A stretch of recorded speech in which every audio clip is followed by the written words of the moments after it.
Greetings, ladies and gentlemen, boys and berries. Casey Peak, Magic Brad, the man, the myth, the legend. All right. We got a treat for you today. Yeah.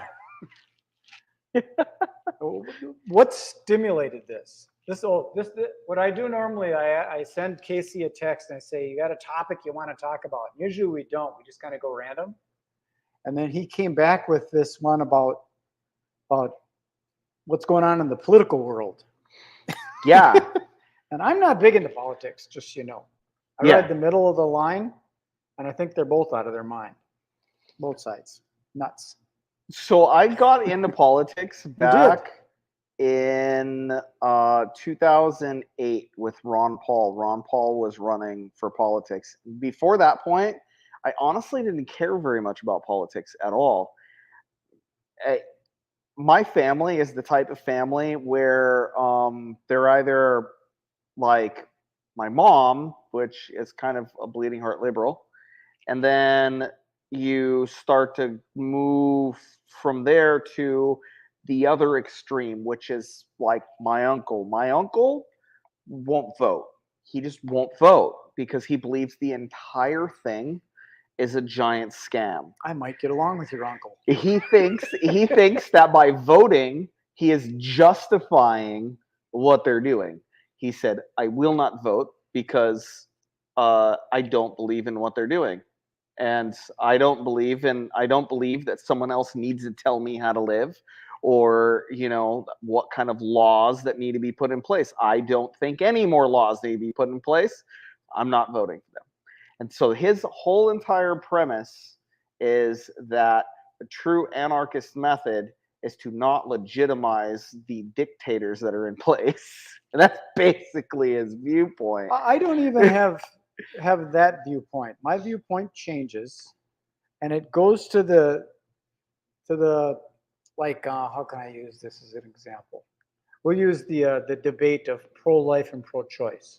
Sure. If a person is say pro-life, they value life. They don't want to kill anybody. They want everybody to live. And then all of a sudden someone breaks into your house and is about to rape your daughter. Yeah. All of a sudden you become pro-choice. I'll bet. Yeah.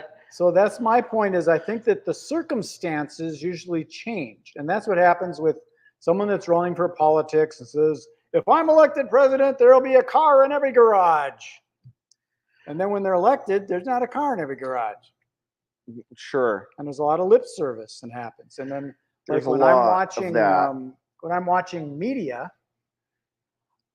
I listen to what they're saying, but I'm really listening to what they're thinking. Because what they're saying it for a reason. And you can kind of tell that they're trying to manipulate stuff. Yeah. Like I listened to that, what's his name? The Kennedy dude. What's it?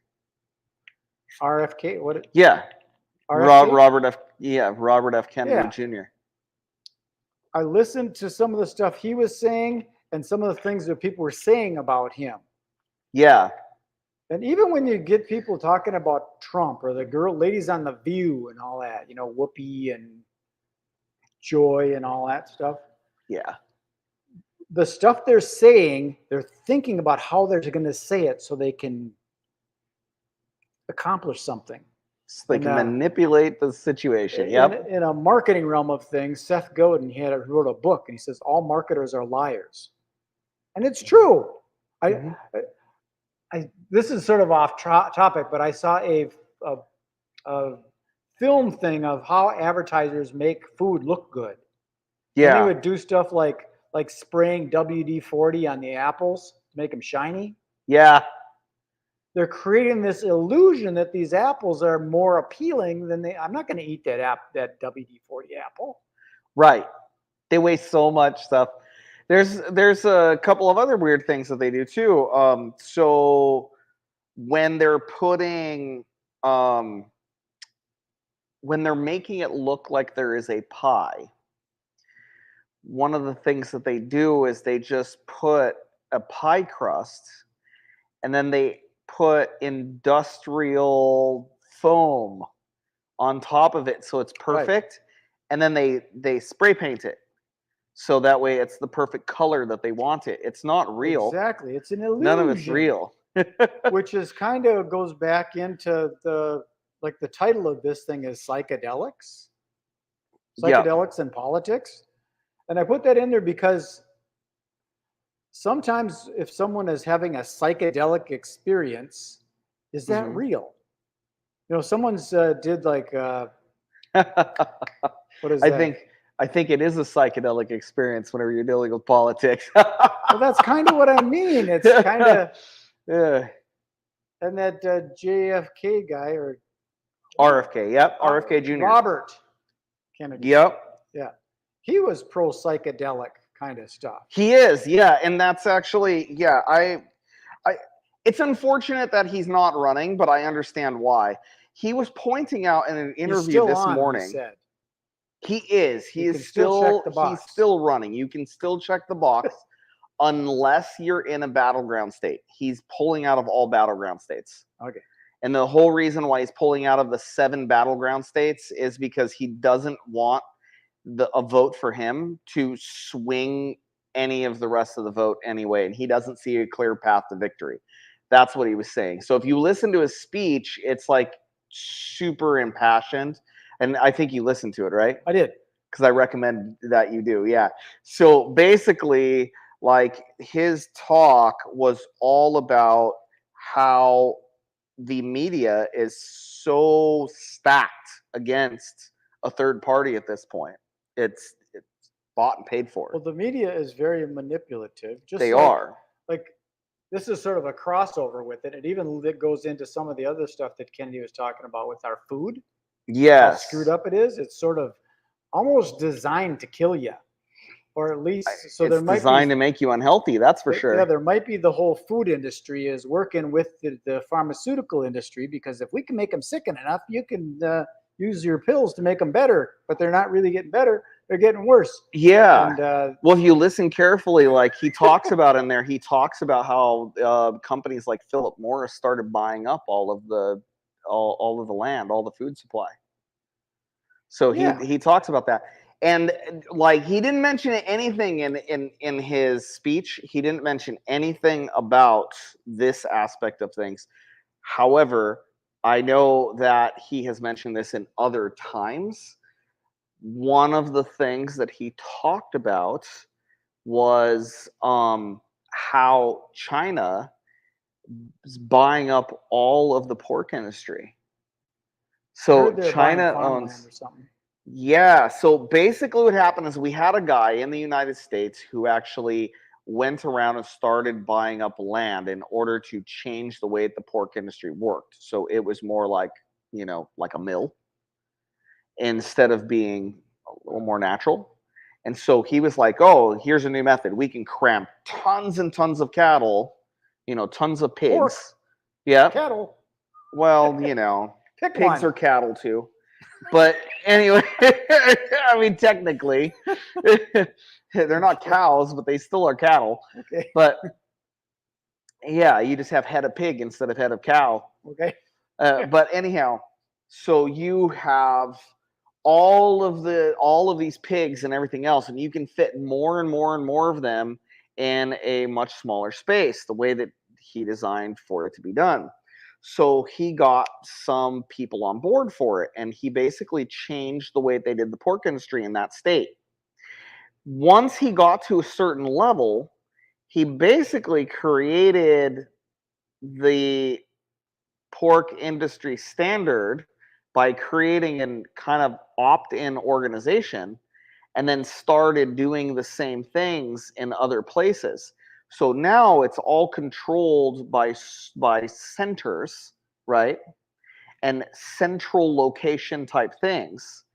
And as he was doing that, once he got big enough and it basically took over the way that we do it in the United States, he sold off all of his assets to China because that was his plan all along. He was going to sell it all to China. That was his plan. So China bought it all. And then now there's been FDA regulation and all of the agricultural subsidies and everything else have now been shifted and changed to where now this new method that they've started doing it over the last, I think it's 30 or 40 years that they do, is now the only method that's really viable.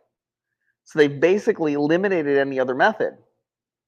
And it puts China directly in control of all of our pork production.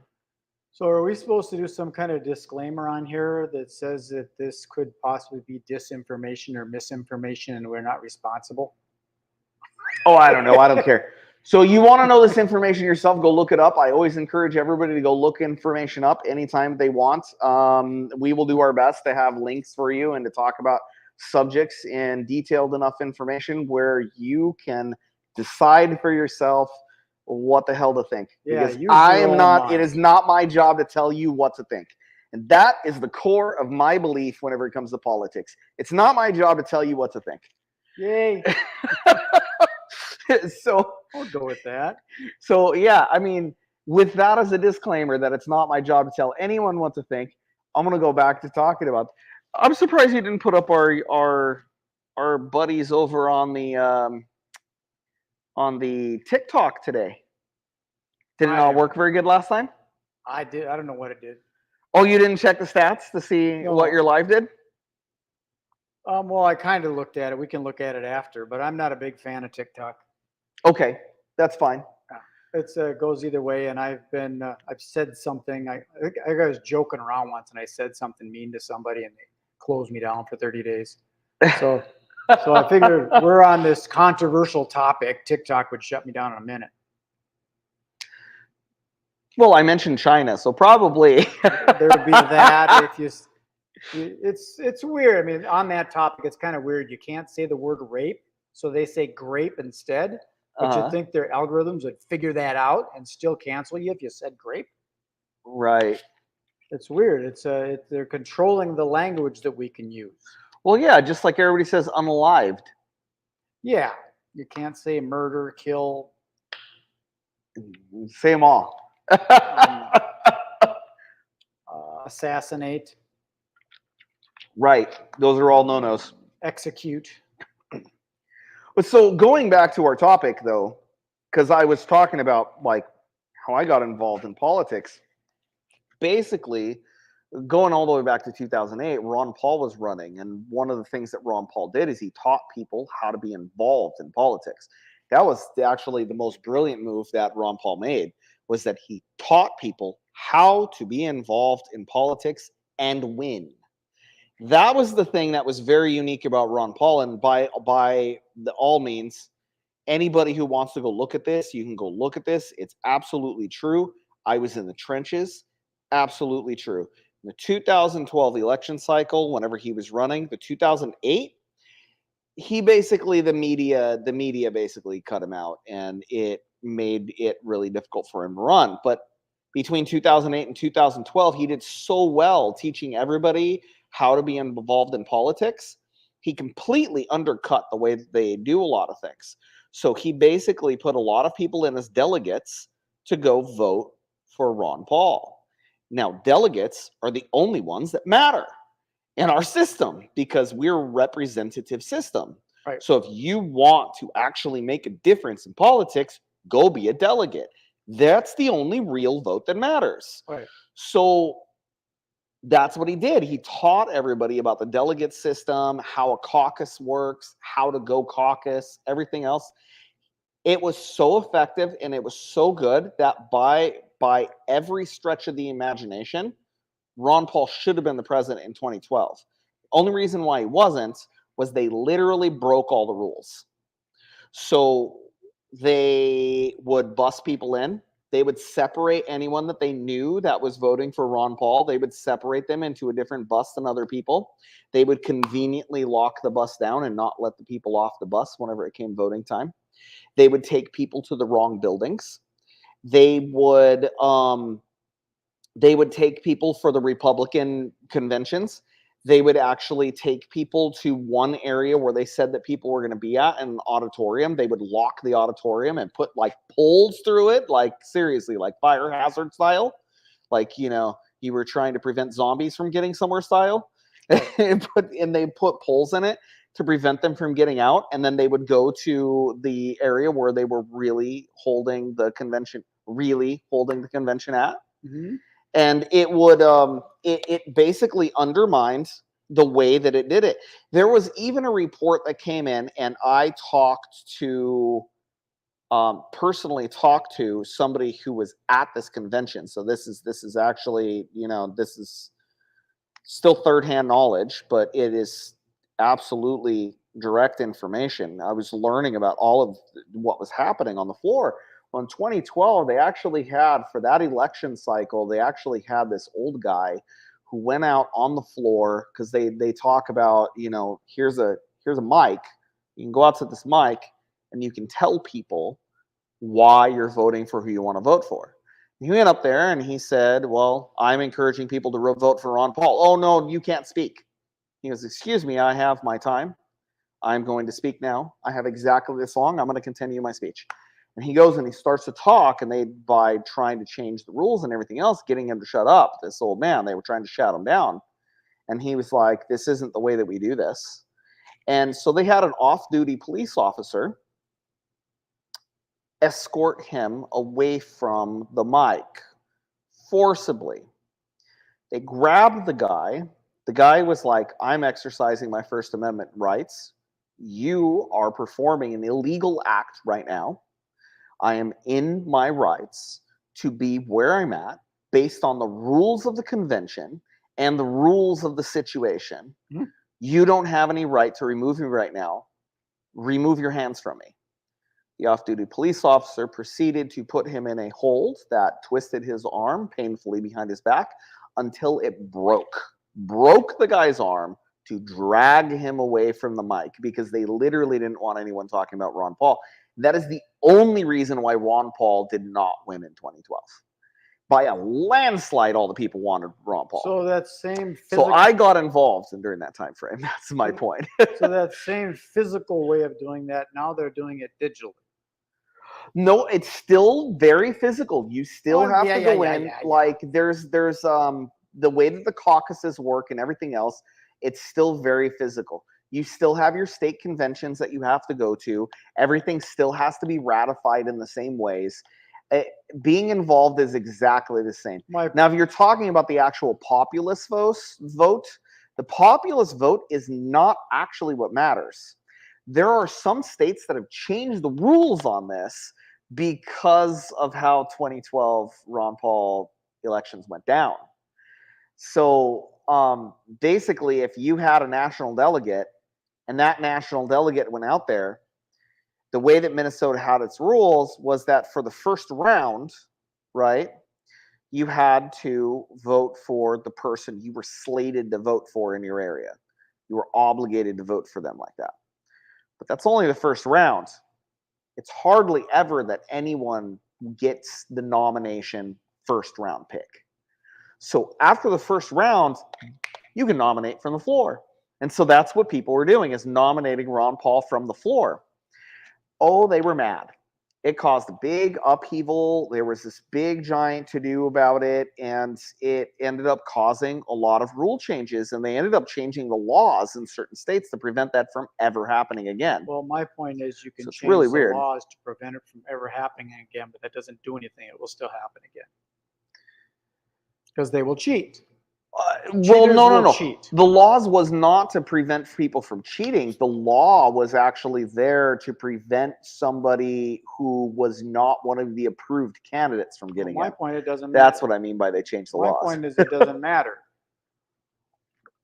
They have laws that you can't go over 60 on the freeway, and people still do. Right. They have stop signs where you're supposed to come to a complete stop, and nobody does. Laws around the election are tricky, though. And this is what I mean by that. The more laws that you create, the less variety you get in an election. Well, my point, I guess, is there's more psychological things happening. There's a lot of psychological stuff. And like, here's an example. We'll talk about big pharma, and then we'll get in trouble. You see these ads on the media. There's a lot of pharmaceutical ads on the media.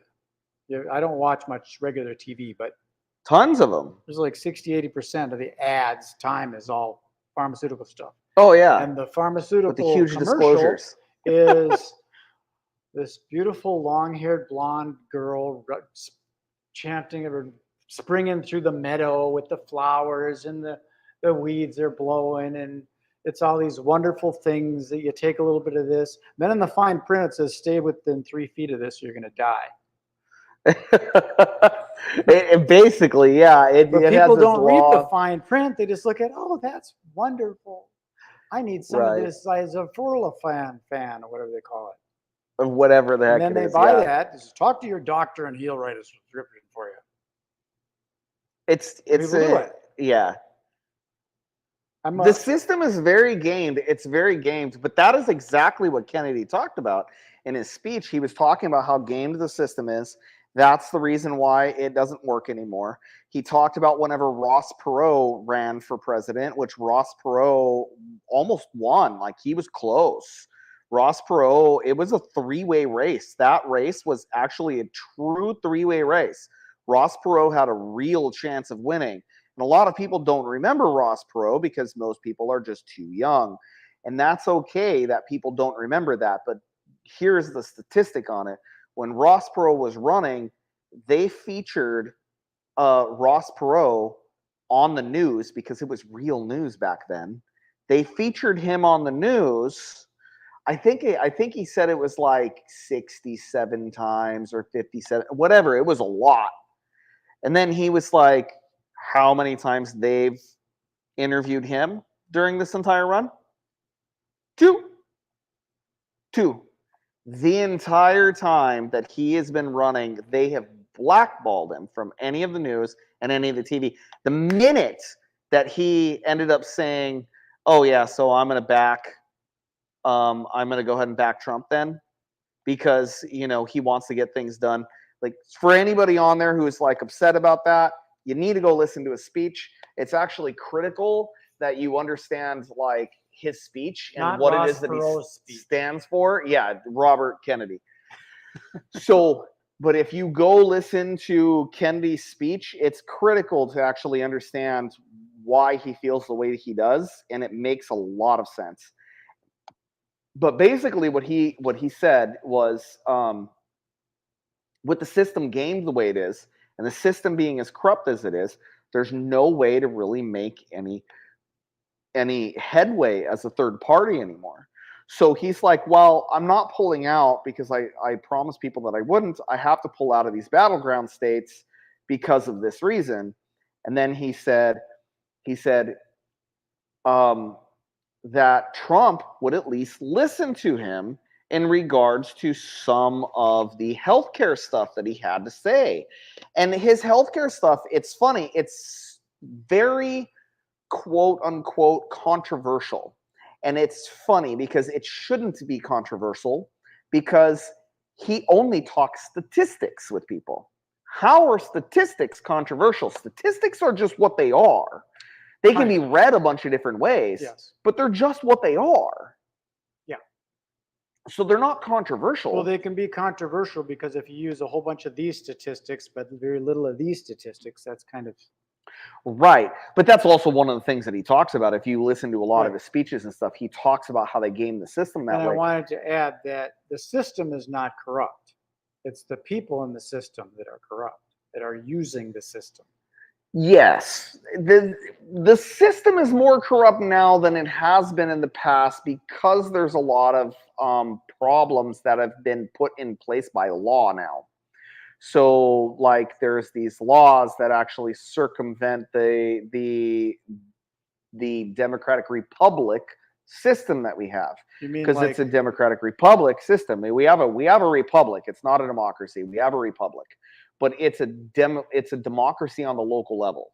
So on the local level, it's very much a democracy, but you can't run a democracy on the national level. And even if you did, according to our founders, and this is why they didn't make it this way, according to the founders, it'd be like two wolves and a sheep arguing over what to have for dinner. well, I don't know. My mind always goes different with all this stuff because, okay, say it's local and you got some little city, and then there's a committee that's doing this festival thing, and They want to have these people do the beer tent, but we kind of want to have this other bar do the beer tent. Somebody wants this other bar to do the beer tent, but this other bar is the sponsor. So they should be doing the beer tent because they paid money to be the sponsor. But yeah, this other person, he's a really good friend of mine. I think he should maybe do the beer tent. Okay. And all of a sudden, the person that's a really good friend gets to do the beer tent, and then the person that paid the money doesn't. Why is that? I think that there's some contractual law that would go into play there that would actually resolve that situation. Well, yeah, if you're going to do it that way. But yeah, it's more one of these things like behind closed doors, stuff like that happens. There are some bizarre things that does happen in local politics, but it's local politics. Local politics it's not near as much as people think. Having been in local politics, especially here in Minnesota, right?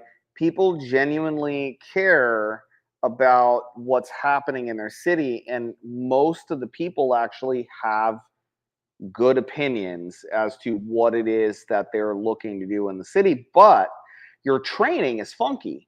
So in the training, you're actually taught how little power you have. And you don't really have much power at the local level. You have a ton of power, but it's in a very narrow band. It's just like, here's your lane. This is your lane you can be in. And then they proceed to tell you all the different ways you can be sued personally. Not as a city, personally, for decisions you make or things that you say. And they tell you all the different ways that you can not be sued personally. Basically, your mindset has to shift. But then they proceed throughout all of this training that they send you on. It's mandatory training. They proceed in all this training that they send you on is all of these little tiny quips that are in there about how the system is run. So the system, and this is what I figured out being in the politics, the system is designed to keep the system going. The system itself became an entity. The system itself on the government level, this is the point of it, on the large government level is corrupt. When you have corrupt individuals who are in the system long enough that they can change the system, they can put the little cogs in the system that now begin to move the outcome of what is being discussed and what is being done in that chamber to where they want it to go. Now you don't even have a choice. Like, I'll give you a perfect example. Let's talk about Met Council. Okay. So our local Met Council wanted to put in a light rail. The light rail was extremely controversial, not just because of how much it would cost, but I mean, we're talking billions of dollars.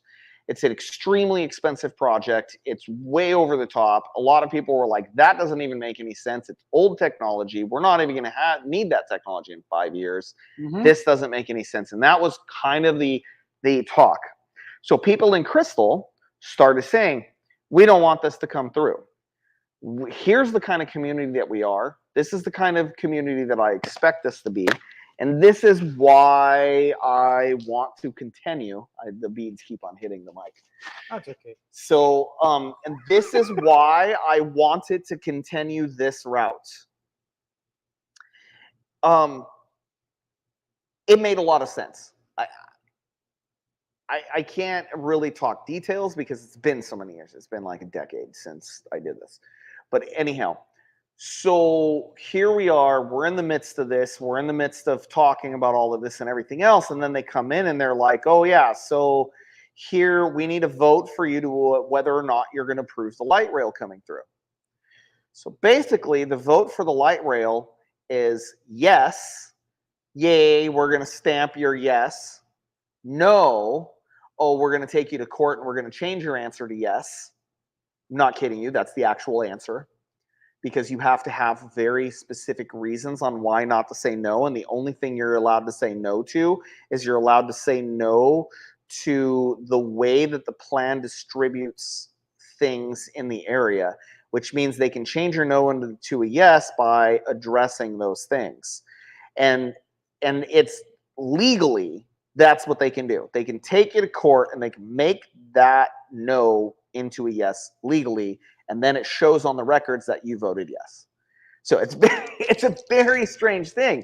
And it gets more than that. It's just a really complicated scenario.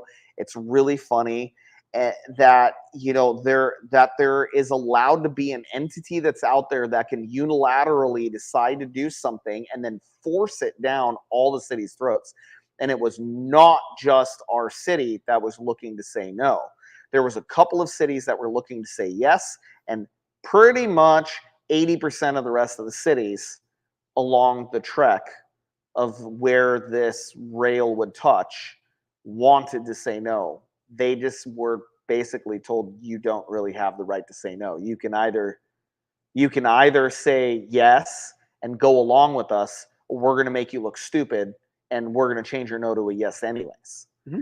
And that was basically what we were told. Well, that's kind of my reason for not getting involved so much with politics. I gotta say, there is a good reason to get involved in politics. I think there really is, and I think the majority of people should get involved in politics at the local level. Do not get involved in politics outside of state. I would say everything that is like local level, that is county level, and then if you have to, if you really feel the call to go do it, state level. But really, if you can change things on a county level and you can change things on a local level, that's actually going to affect real change. Because if you can change hearts and minds of the people who are locally by showing them that certain policies work, those people are now going to be voting for things nationally. And their votes, even though, maybe your votes is only 12,000 citizens, which means in 12,000 citizens, you're looking at probably, well, Crystal was what, 27,000, I think is what it was. So let's say 27,000 citizens. That's a drop in the bucket, right? In most areas. But that's 27,000 minds that you can help to actually see that policies that are being done are positive policies and how it should affect change going up. Let me ask you this. What's a policy that you would like to change on a national, state, and local level? There's a lot of policies that I would like to change. What do you want to change? Okay. I have not thought about politics in a very long time other than this. Just a policy. So, policy. Well, I would like to see them. Psychedelics legal? Yeah, actually, there you go. There's one. I would love to make psychedelics legal on a national level. And not just legal. I would actually like them to do not the legalization method. Because I don't want them to actually over-regulate the market. I don't think anybody needs to regulate things that grow. I mean, that is dumb. Oh, let's put a law in place. That's going to change the way that mushroom grows. It's only going to grow on that side of the fence now. But look at this. It doesn't work. You could use the word psychedelics. Mm-hmm. There's a lot of different types of psychedelics, right? There is. So there are things that are all of them. Yes, I honestly don't believe that drugs should be illegal. I believe that manufacturing of drugs should be regulated. I don't think that you could regulate plants growing. I think it's dumb to think that people should be able to regulate plants growing. Well, I don't know if they're regulating the plants, but they might be regulating the people that are selling or manufacturing or manipulating the plants. So here in Minnesota, for example, you're only allowed to grow 8 plants of cannabis at any given time. That's a regulation, right? That's a regulation. That means that they're regulating plants. So if I have 6 plants and all of a sudden 2 random plants decide to grow, I'm at my limit, but I've already created clones out of those 6 plants that replace 2 of the plants. So I'm at my 8 limit already. So now I'm in violation because 2 plants randomly decided to grow on my property. Right. Right. So now you go to jail? So now you can get fined, and or they can, well, because it's federally illegal, yes, you could potentially go to jail too. Okay, well, let's say that you don't regulate the amount of plants, but don't you have to kind of regulate like what you do with them? Why? Because maybe 4-year-olds shouldn't be smoking marijuana. I don't think 4-year-olds should be smoking So if cannabis, a but I person don't know of is very many people who would be like, hey, here, let's just roll a fatty and let's see what happens with it. There are dumb people out there who would right, do things like so that. that's what I'm saying is should that be regulated? That you got to prevent the dumb people I from doing shit like I that. think that there's already a bunch of laws that would be in place that would prevent that, because there are, I mean, they've already said that you can't do it if you're under the age of 18. They said it's legal only for over the age of 18. But two, there's child endangerment laws. I mean, there's a lot of argument that could be made that that is flat out child So endangerment. some You of the shouldn't be stuff able has to do to it. be maybe rewritten or some because there's the 18 and the 21 and is THC and DMT is all this stuff available for anybody that's over 21. So if I walk along the railroad tracks right here and I start walking that direction, and I keep walking that direction, at some point I'm going to start in these trees and stuff. I'm going to start finding mushrooms. Okay? Yes. Some of those mushrooms are going to be psychedelic. Some of them are going to be healing mushrooms. It should not be regulated whether or not that they grow and whether or not I pick them and use them. I don't care that Minnesota has a regulation on it that says if I pick them, I can't sell them to stores because I am not certified as a mycologist. They offer those classes very cheap. And at the end of it, they go, stamp, here you go. You're actually certified. That's not an issue. That's totally not an issue. But that's not the kind of regulation we're talking about with cannabis. They're telling you those plants aren't even allowed to exist. We're talking about literally the number one industry until they made it illegal. It was the number one industry in the entire world, and we were the number one manufacturers of it in the entire world until they made it illegal. Minnesota was. Go back to the mushrooms. You got the psychedelic mushroom and you got the healing mushroom. You also have the poisonous mushroom. Sure. Is that person that's picking those mushrooms going to be responsible for that 22-year-old kid that was sold poisonous mushrooms by accident? If they're selling it, then they're supposed to follow that guideline of. What if they're giving it away? We have a lot of dumb people in the world who do stupid things. Like, this is just the truth. I mean, you're coming down to a very, like, you're asking me an honest opinion here, and I'm giving an honest answer. There's a lot of stupid people in this world who do a lot of stupid things. If we make a law about every single stupid thing that people could do in the entire world, we will have no fun. None whatsoever. No fun? We will have no fun. And what I mean by that is, in California right now, because some people decide whenever there's too many people on the beach, they throw a frisbee or a volleyball and it hits somebody in the head and that person gets mad and then somebody might get sued. Now no one is allowed to play ball or frisbee along the beach. Right. No swimming, no fishing, no frisbee. Because some people are stupid. And you know what? Some people are stupid. And then everybody goes, oh, I'm really mad at the stupid person. Because they shouldn't have to make laws about this because I'm mad at the stupid person. No, be mad at the politicians. They shouldn't be making laws about stupid people. There's always going to be dumb people. Come on. Everybody knows a dumb person. Raise your hand if you know a dumb person. Seriously. Yeah, see, that's what I mean. I'm one Raise of them. your I'm hand. dumb. I threw a frisbee once. It was cold. We were in Detroit Lakes. This is a little side topic, but it was pretty interesting because he had this big giant German Shepherd. He was walking on the beach and it was cold. We were playing frisbee, me and my buddy.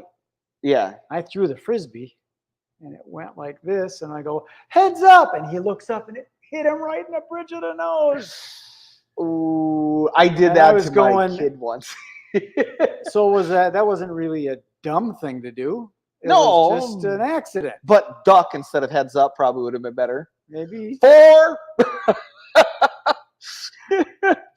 Anyways, yeah, stuff happens. I've always thought that on your birth certificate, there should be a little thing on the bottom that says I'm responsible for my own activities. I agree with That you on would that. put We've talked all about the that before. attorneys out of business. So it was like that. It's really dumb that people think that, you know, oh, I did something dumb out there and now we need to make a bunch It's of laws gotten about that it. way. I see these things on that Nextdoor app where somebody stole a bicycle and someone says, arrest him and put him in prison. Yeah. Everybody thinks that's the solution. But what that's doing is putting them into criminal college so they can learn how to boost cars. Right. So I can use another example that's actually about mushrooms that happened recently. That actually is a good example. So there was an article that came out about a person who was selling microdose gummies. They put right on the gummies Amanita muscaria. What's that? Not a P. cubensis. P. cubensis is a psilocybin mushroom. Amanita muscaria is a completely different thing. It's often referred to as the fairy ring mushrooms, or you know, fairy cat mushrooms. It's the red one with the white dots on it that everybody sees, like in all of the lore. It's very poisonous. And that mushroom, if you utilize it wrong, because you can do it right and have a profound experience. However, it's a really dangerous one. It's not one that most people recommend who do psychedelics. It has to be done in a very specific way. He put on there that it was Amanita muscaria. Now, what the company said is that people bought it thinking that they were getting psychedelic mushrooms, and what they were actually getting was something different. That's not true. Actually, they got a psychedelic mushroom. They were not specific. And then they ate the entire freaking bag of gummies trying to have an experience. And then their liver shut down. And they had a really bad experience. And they almost died. They had to go to the hospital. Well, of course, they sold you microdosing gummies and you didn't bother to ask if it was safe if you took a giant amounts of them all at the same time. Is that on you, or is that on the person who is selling it? And is the media to blame for trying to tell people that somehow, oh, this needs to be more regulated because look, this happened? I don't think that it needs to be more regulated. I think people need to be more educated, though. Yeah. I do think people need to be more educated. And I think that in some ways, the person who is selling it is at fault, because they should have very much specified Amanita muscaria is not a psilocybe mushroom. If you don't know how to use this, make sure you contact blah, blah, and then put a contact on there so we can discuss this. I think maybe the consumer was a little bit at fault too. The consumer was absolutely at fault because the consumer wasn't using it as prescribed. Oh, not that it was a prescription, but you know, as the package said, as described. Yeah, in this case. Yeah. So, like, I really don't believe in that kind of regulation. But let's go back to the topic at hand, the original topic at hand. So we're talking about psychedelics and politics, and how the psychedelics and politics are affecting things.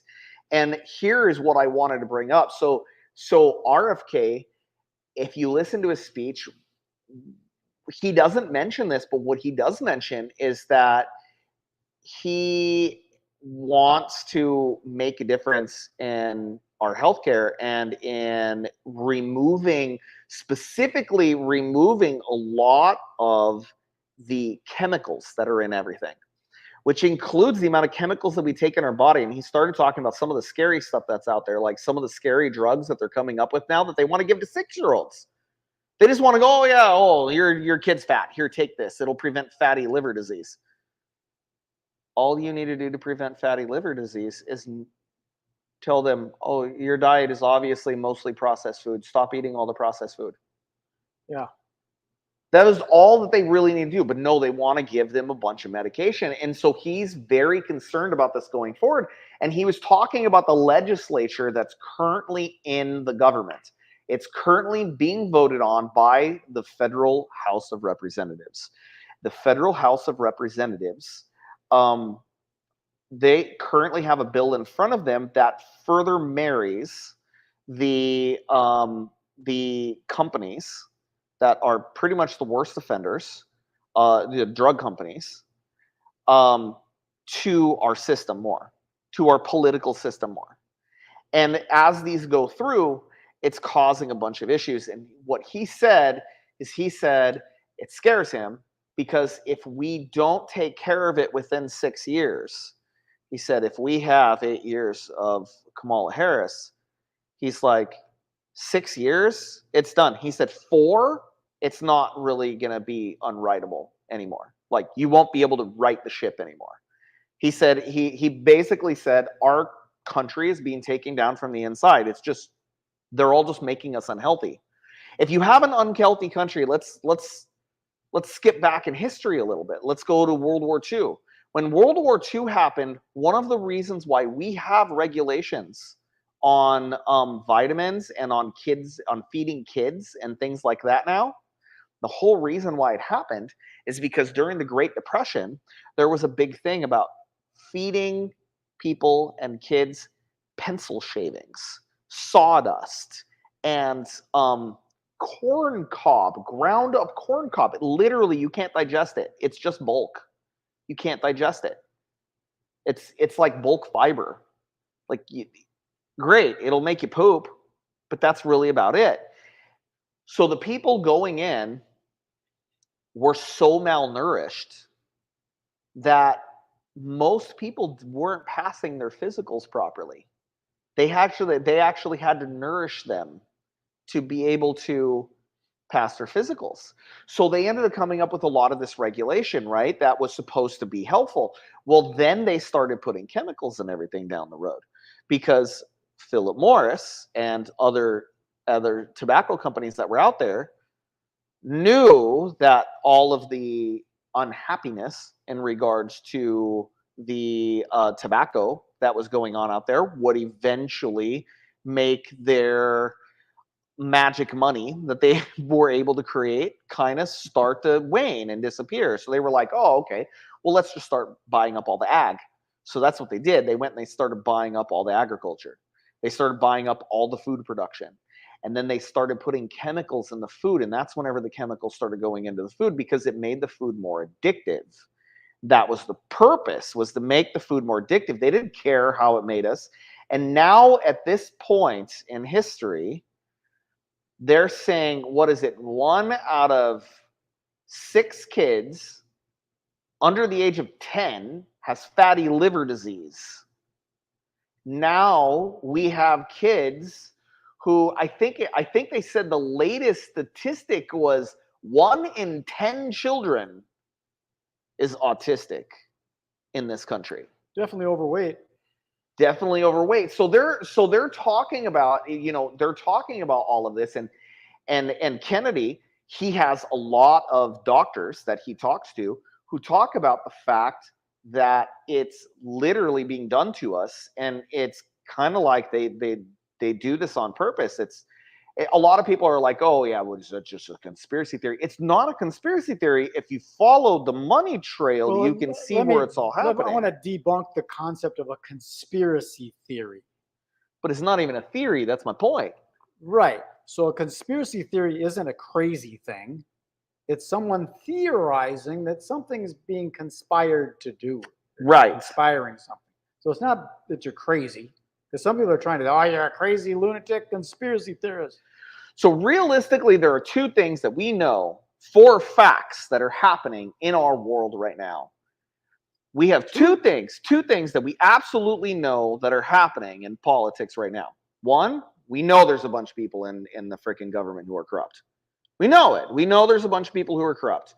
We know that our media is corrupt. We know that a lot of this is corrupt.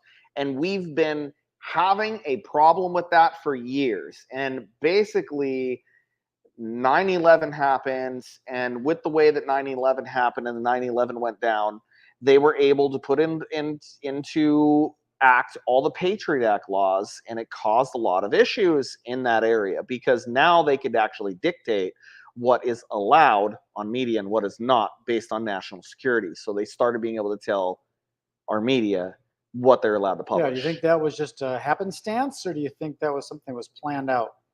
Oh, I think that they'd been planning that for a long time, and They? it gave them an excuse. Yeah, Who's they? People that are kind of pulling the strings. I don't know who they is, and which is part of the problem we all have.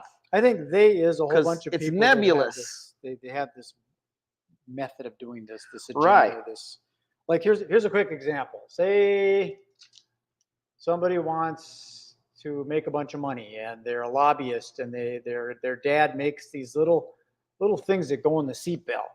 Yeah. So they go and they lobby for mandatory seatbelts nationally. Okay. Now they're making a shit ton of money. Sure. So was that malicious? No. I think it was kind of greedy.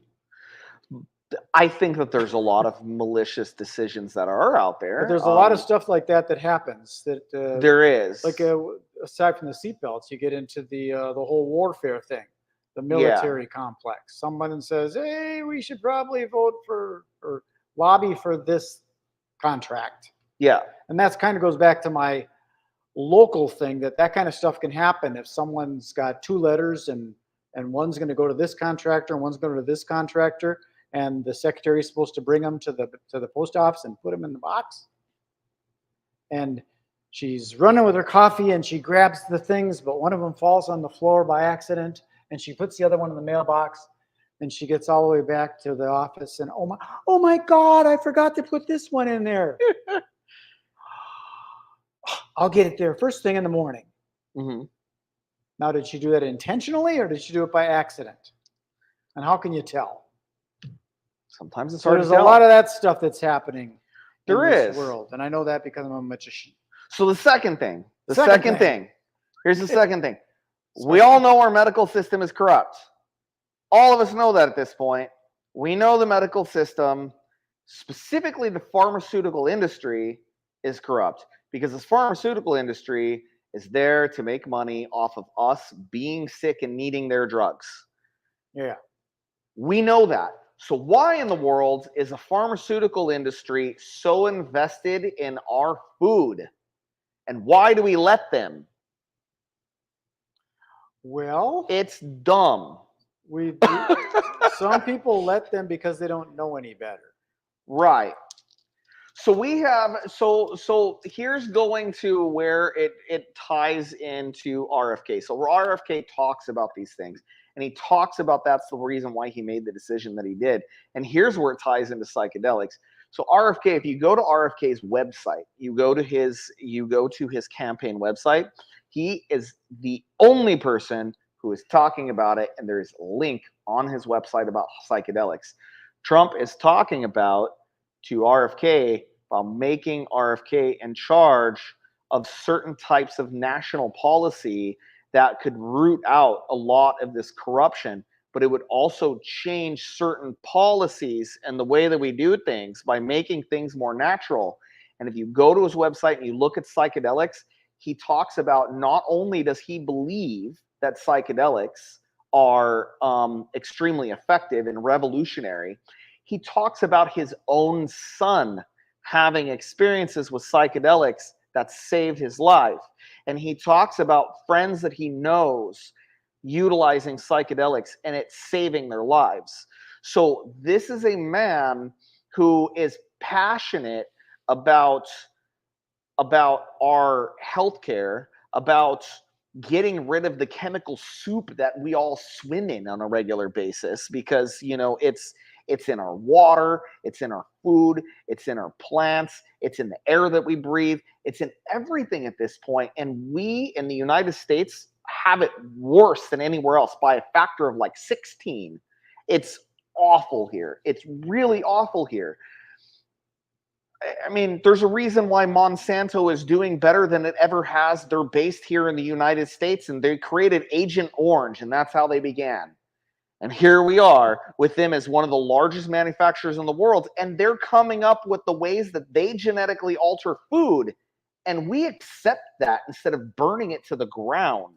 Burning it to the ground? Well, no, I mean, what I mean by that is that's what they do in Europe.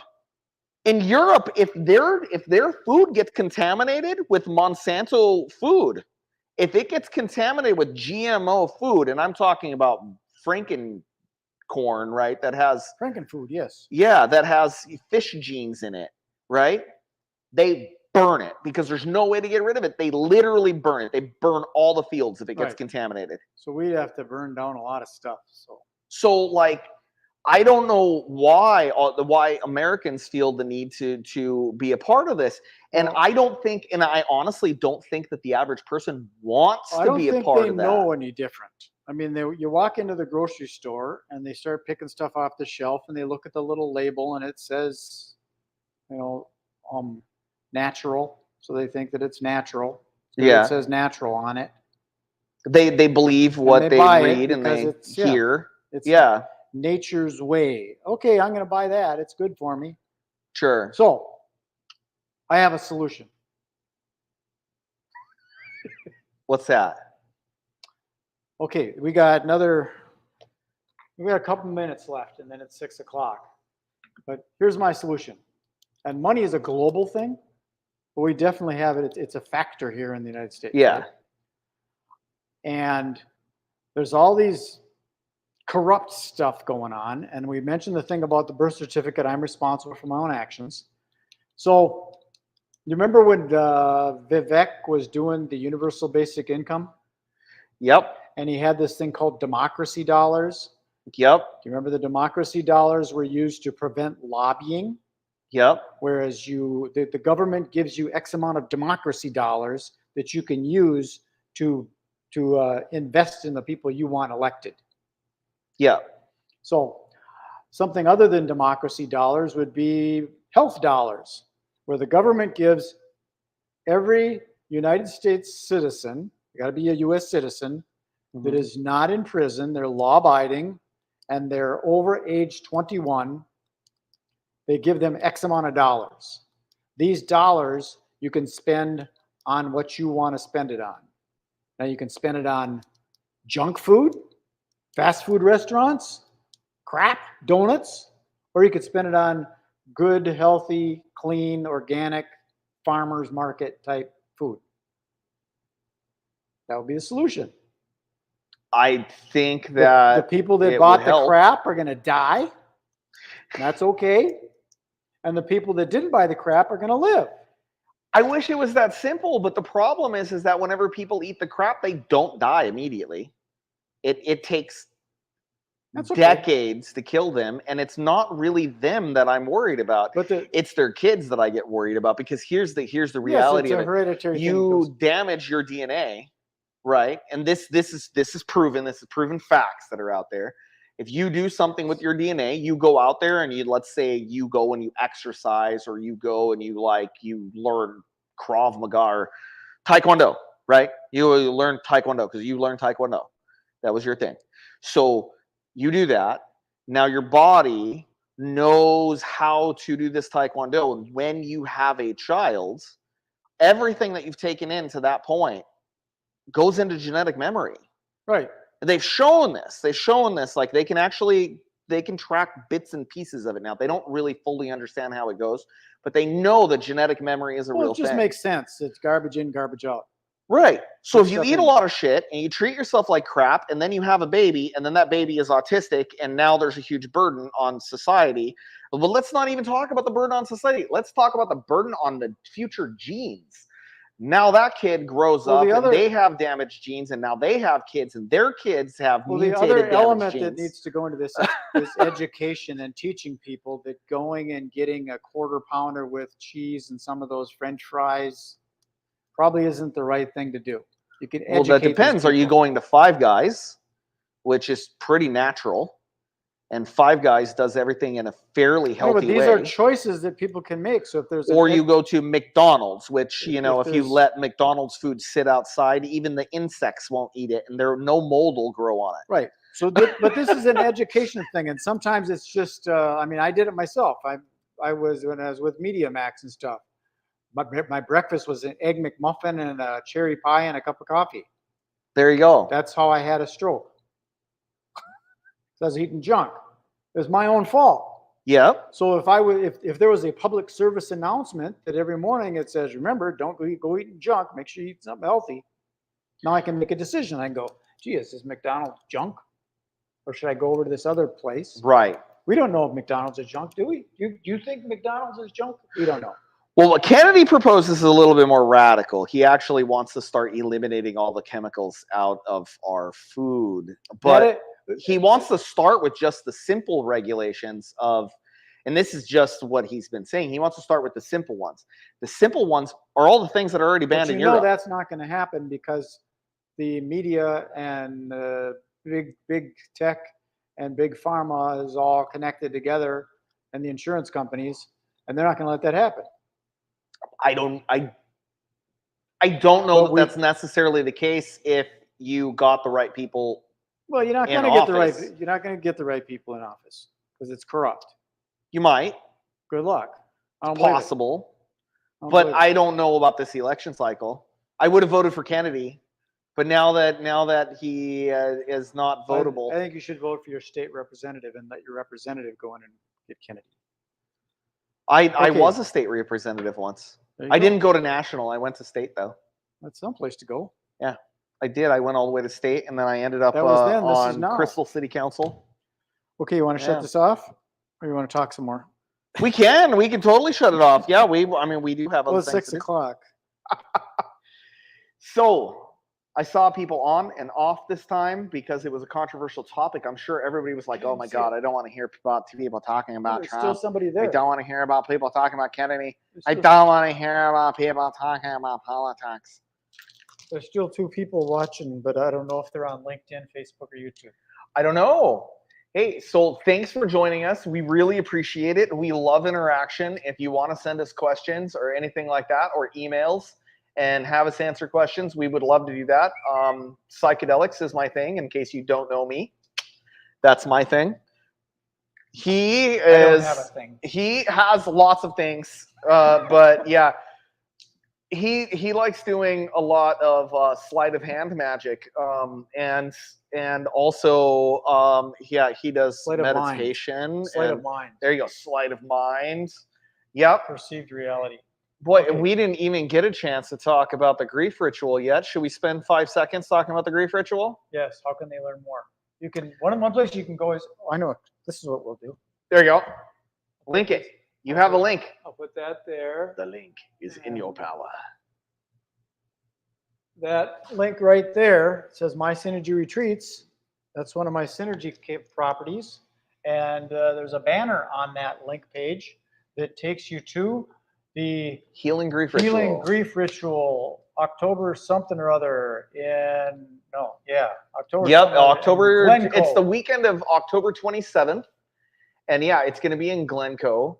The ritual is centered around community, and it is centered around us being able to heal as a community.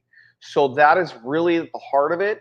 It's not about whether you yourself have experienced somebody dying recently. It's about whether or not you want to go purge your grief or help somebody purge their grief.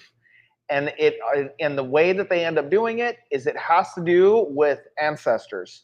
So you go in, you talk to your loved ones who are passed on, that have gone to the ancestors, and you're asking them to come and help take that pain away. And there's a lot of really amazing stuff that goes on. And if you want more details on it, I am going to do a separate video that is all just talking about that with Brad and myself and my lovely wife. And we are going to get that done within this next week. Dun, dun, dun. All right. See you later. Peace and happiness. Enjoy the rest of your day. Be good. Be good. Be